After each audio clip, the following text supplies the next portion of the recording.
Are you spending all your time for your business doing your marketing on Facebook and Instagram and Pinterest and everywhere else that everyone tells you to be and not getting any traction? We're going to talk about that today in Business Unvarnished, which is real talk about what it takes to make a business work. I'm Emmy McCarthy of emmymccarthy.com. And I'm Stephanie Ward at fireflycoaching.com. Stephanie, this one is huge for me because it's all I'm hearing right now. I'm so over Facebook. I'm tired of social media. I'm exhausted. If I could do anything, if I could outsource anything in my business, I'd outsource social media. What happened? Social media was the big thing. Why is everyone so tired of it? Are you tired of it? It can be tiring. I try not to get too, involved with it so that it overwhelms me, but it's people are complaining. You don't get the reach, you don't get the connection. It doesn't seem to bring any results. That's the key thing, right? I mean, what's the whole point of doing this? It's not for fun. I mean, it can be fun, but it should lead to something, right? It should, but I wonder if we all had it a bit too good for too long. Maybe. Because back in the day, because I've been doing Facebook since we started Amsterdam Mamas, my not-for-profit, in 2010. So I've been doing Facebook since then, and it was a whole different beast back then. You could reach people, you could connect with people, you could get your stuff in front of people really easily. And then the marketers came and they swamped on it. And suddenly it was a business tool and a way of leveraging things to get money out of people. And all those conversations that we were having, we weren't having those anymore because it was all about reach and engagement and how much money and return on investment. And is it because, are we tired of it because social media isn't actually social anymore? Well, that's the whole point. And what you said we used to have conversations. Conversations, that's the key word.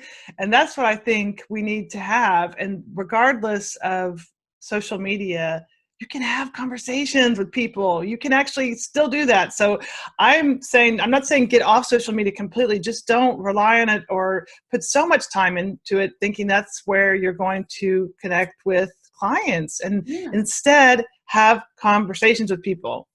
So where are you having the most conversations right now?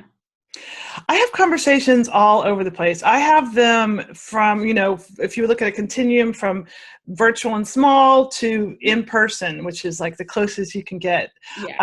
So I meet people on LinkedIn all the time, people that I know, and start conversations that way. From that all the way to sitting across someone with a cup of coffee and in between a Skype call. So it's just, a conversation is happening in real time with two people. It seems so like, hey, what's that? Like it's some kind of newfangled thing. Yeah. But it works. I like the in-person stuff too.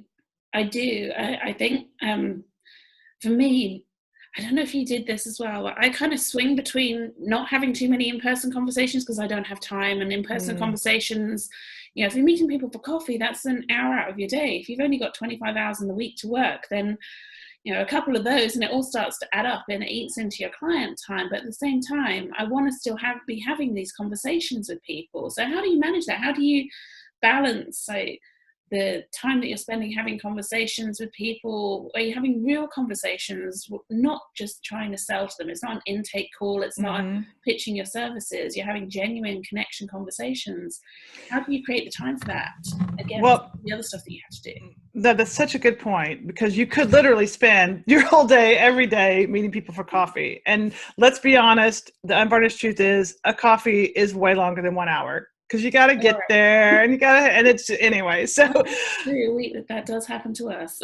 Right. Exactly. So you're having fun and all that stuff. I think one idea is Skype calls, and there's no transportation. You can hop on, you can hop off. That's one way. But you can also have conversations that are not huge, long conversations. And what I mean by that is if you are connected with someone and you're trying to build a relationship with someone, and they're on your radar and in your mind and in your heart, if you see something that comes across that they would love, send it to them with a note. You could do a chat on Facebook or WhatsApp, and that's a conversation going back and forth. Oh, I love it. I read it. Thanks. That's great. I'm interested. I'm going to pass it on. So you can have smaller interactions and you can have longer interactions. So to answer your question, to balance it out, you just have to choose your time carefully each week or each month and only plan so many of those in-person coffees or Skypes, but also make 5 minutes out of each day where you can share something with someone that will help deepen those relationships, which are conversations. That's so true. That's so true. So thinking about conversations in a different way, rather than just,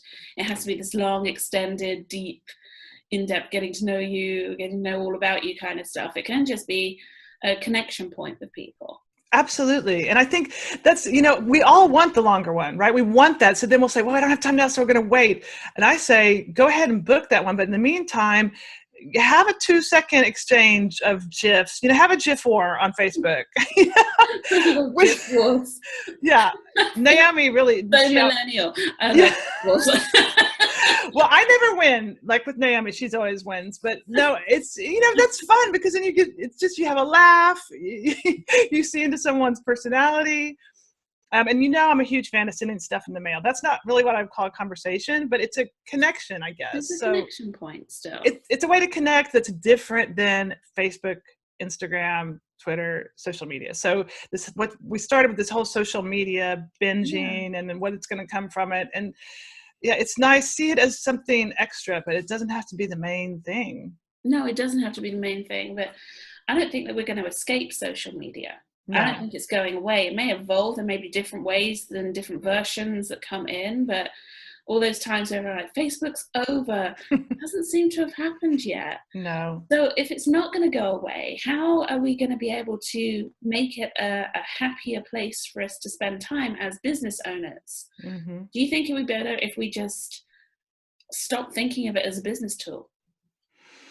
That's one way to do it, or just to use it less, or not to depend on it to bring results. So to see it more as a connection platform, and then take your serious intentions for connecting with colleagues, partners, potential clients to a different place. Yeah, that's definitely what I've done on Instagram.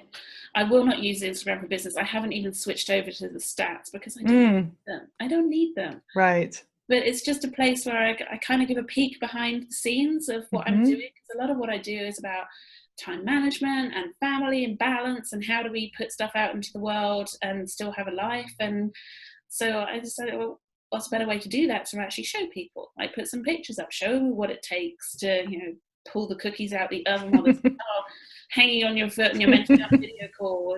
What happens? So that was kind of the way that I started connecting with people. And I'm not great at it. I don't post on a pattern. You'll definitely never see like 3 pictures and then a quote type of format. Oh, right.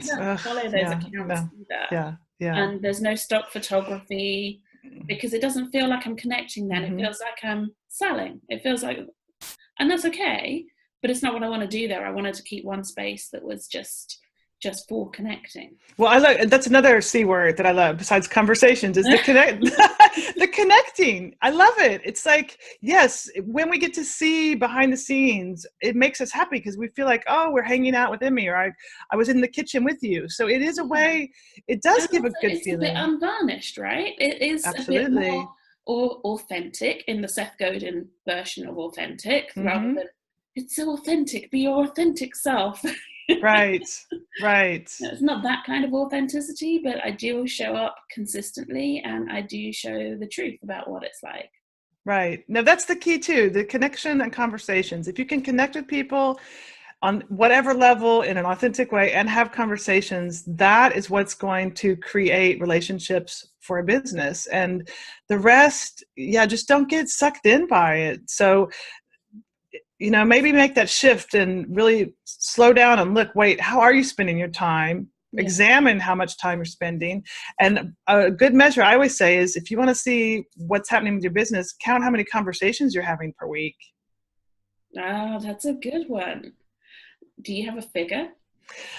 Well, I think if you can at least if you have one conversation a day, I dare everybody. I'm making a dare, a double dog dare.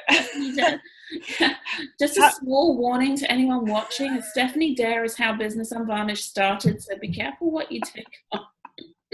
Yes, that's true. Okay, so I dare you to have one conversation a day, and that doesn't have to be the in-person coffee that takes an hour. Even if it's just a 20-minute, 10 minutes, conversation. It can be telephone. Remember that? You actually, Oh, no. I can't use phones. No. Okay. If you can't use the phone, don't use the phone. Skype.